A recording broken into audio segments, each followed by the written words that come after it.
H-1B. They have a lot of similarities, they have some of the same forms, sometimes not the same names, but I know ETA and Homeland is going to be talking about that.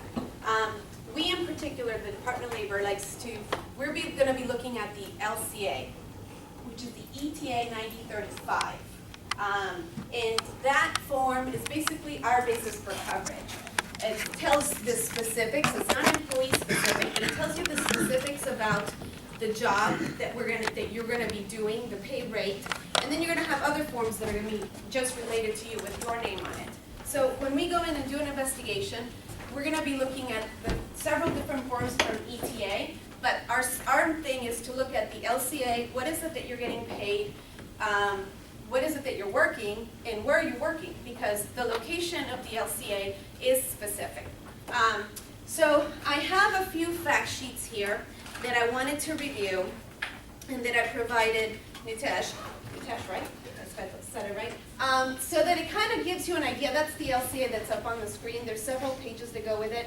It's a blank one, just to familiarize yourself with it, and it's going to have obviously the job title and all the different stuff. When you go almost to page 4 and 5 is when it talks about the prevailing wage and the regular rate, the required rate.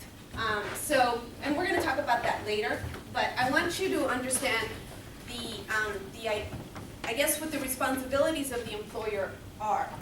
So I think if you understand the responsibilities of what the employer has, then you know what it is that you should be getting paid, and you should know what it is that they are doing right or wrong.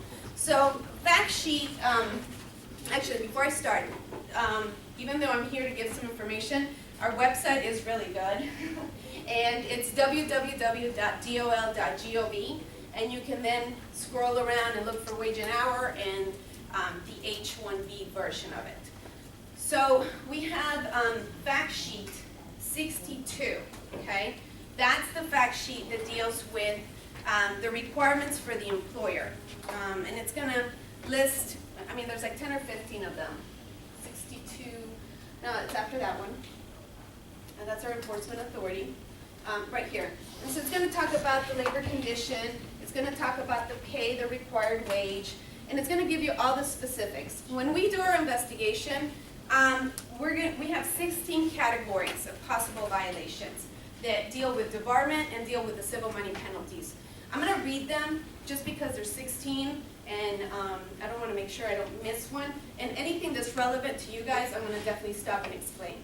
So the wage violation, failure to pay wages as required. Obviously, that's the one that if they're not paying the correct rate, you're going to be due some back wages. Failure to offer equal benefits or equal eligibility of benefits. So if they offer insurance for the local workers, the U.S. workers, they need to offer you insurance. If they offer you, I don't know, a free lunch, then they have to offer it to the U.S. workers. Anyway, it has to be equal, is the point.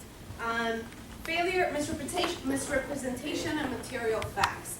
That's very, very important, and we take that one really serious, because the LCA, the one in the back of this, has to be correctly and accurately filled out.